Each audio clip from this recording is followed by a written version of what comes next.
Hey everyone, welcome back to RealGolfersTalk.com. I am Jason, I'm your host, and I'm ready to go. It's been a while. I know it's been about a week or so. I've been really sick. Sorry about that. Couldn't make some videos, had to take a little bit of time out to get healthy. But I'm back and I'm glad, and we got a lot of topics to discuss. So we'll get back into it. We'll talk about last week's tournament with the Quicken Loans National with Kyle Stanley coming out on top as your winner. And I gotta tell you, when I take a look at that, and after watching round 3, going into round 4, I was going, there's no fucking way that's happening. That wasn't in my head. Unless you're Kyle Stanley's wife or his family, I don't think anybody saw that coming. But it happened. Good for him. It's good for him. It's been a long time since he's won. In fact, when he won, everyone's like, hey, this is a guy, he's young, he's gonna be a contender every week, he's blah blah blah, he's got all the talent, and then it just kind of never translated really. After he got his win, it just never seemed to keep going. So, excuse me. Never seemed to keep happening. So, I don't know what happened there, but good for him to get back into the winner's circle and win and feel good. So, congratulations, Kyle Stanley, for winning Quicken Loans National. Over in the playoff, by the way, over Charles Howell, who should just feel almost as good. He didn't win, which obviously is better, but to see him almost win was really good too. I mean, he's kind of been up and down for a while. He was doing really good and consistent for a while, and then things kind of to change. So it's good to see him finally get back to a place where he can compete and get in second place. That's big, and all that stuff. And another note on Kyle Stanley. Now he's in the Open, PGA Championship, Masters, 2-year exemption, so he'll be around, guaranteed, and get opportunities in majors. So that's even better. That's even better for him and his family. So congratulations. Another interesting point about that is Ricky Fowler, who shot even par the first 3 days, like after the 3-day total, shoots 5 under, gets himself into third place. That's really good. I mean, in fact, the Kyle Stanley winning, obviously after day 3, he thought it was going to be somebody that you wouldn't have expected to win, but Ricky Fowler getting into the top 3 is a fantastic thing for him and the fans and everybody. Hopefully, jolted them to go, oh, hey, Ricky Fowler's making a run, let's come in and watch. So, it was good for him and good for his motivation, because he kind of seemed a little off for the first 3 days. It was just couldn't make any putts, it just wasn't happening for him. So it's good to see, him get to a place where now you can see his game going really good again. And whether he plays John Deere or not, I'm not quite sure. I haven't seen the field yet for that. We're just getting into the greenbrier tomorrow, so we'll see if he's in the field and if he's going to play, or if he's just going to go and practice and do all that. But good for him to have a comeback for himself and just get into a better state of mind after the first 3 days. I'm sure he's wondering, like, hey, what the fuck's going on here? So. And then Keegan getting in the top 5. Like, congratulate, top 10 finish and he get a top 5 finish. Keegan's on his way to getting himself put back into an upper tier where he's going to be talked about as a guy that can win tournaments, and just because he's putting himself in a position where he can.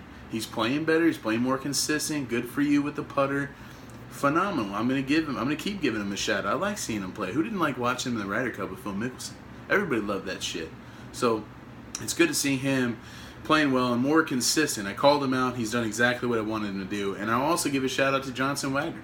I'm also going to give a shout out to him just because I gave him a lot of grief. And, it's hard. Johnson Wagner has just been so inconsistent. And I called him out because he's played inconsistent. He hasn't won in a while. And then it's like day 1, he's up there. And then, day 2, he's not. He's nowhere to be found.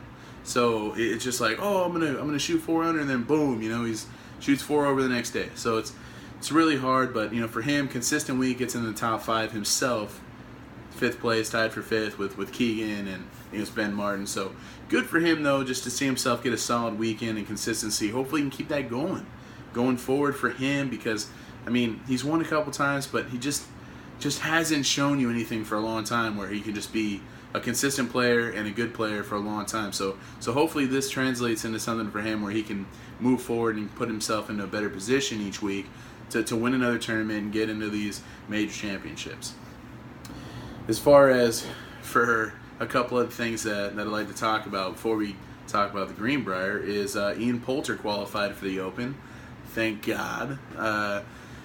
He had to actually go through the whole qualification process. Had to go through the pre-qualifications, play the rounds of golf, and he got in. So good for him because, be honest, when I think of the Open, most people say, oh, McIlroy, frickin' Henrik Stenson won last year. It's, to me, Ian Poulter. If Ian Poulter's not playing, it's just not the same energy and intensity for me. I like watching him play. The guy was dominating in the Ryder Cup, making everything, and the fist pumps, and I love that kind of stuff. So Ian Poulter kind of gives you, if he can channel that, having to qualify to get in, hopefully that gives him some of that drive to have that passion, to try to win. I would love to see him win. He's never won a major, so I love his energy, and he's one of my favorites. He's up there. It's just, man, you just want to see him win a major because I like Ian Poulter. But I'm very happy for him that he got in and qualified.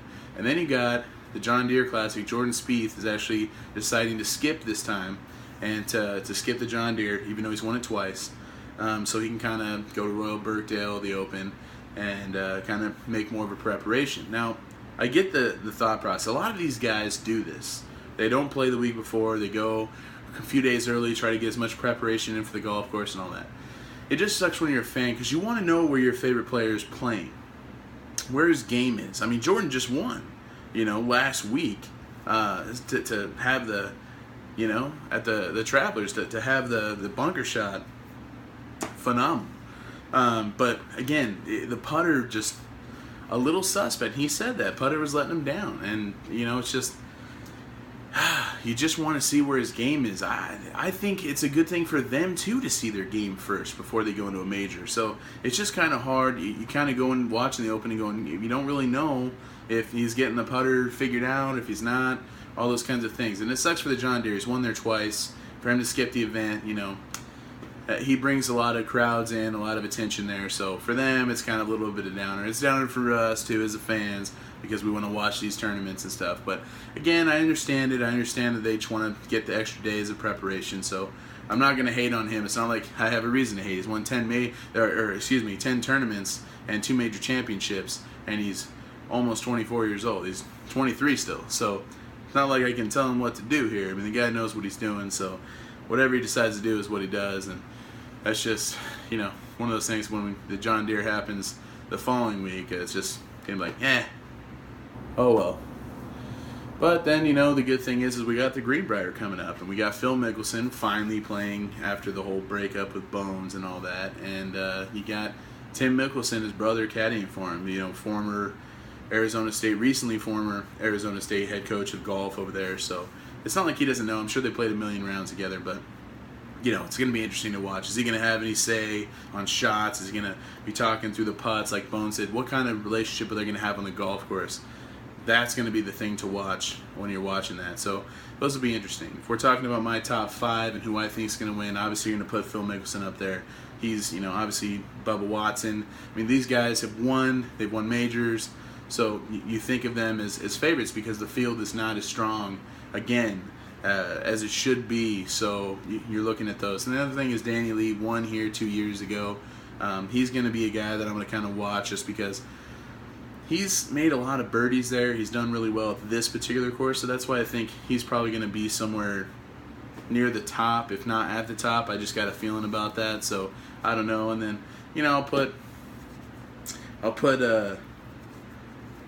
Keegan Bradley's playing, so of course, after playing the last, couple weeks the way he's played and playing better, he's got a shot to do the same thing again, give himself a chance to win. So Keegan, and then my 5th is going to be a guy nobody knows, Ted Potter Jr. He won here like 6 years ago, 7 years, something like that, 6 years ago. So he's one of my favorites to win, even though he hasn't done anything, but he's done really well in the Web.com tour this year. He gets to play here.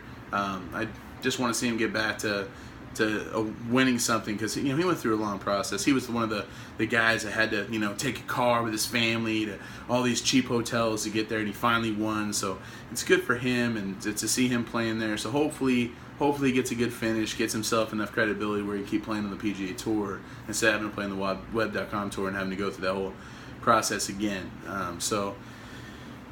Those are my top 5 guys going into the Greenbrier, and that's it, guys. So These are pretty much my thoughts on what happened to Quick Loans. Again, Kyle Stanley, congratulations. And if you guys have the top 5, your top 5, you think my top 5 isn't as good as it should be, you guys like some other players, let me know, comment, and we can talk about it, all right? Well, thanks a lot. This has been Real Golfers Talk. I'm Jason. I'll see you guys next time.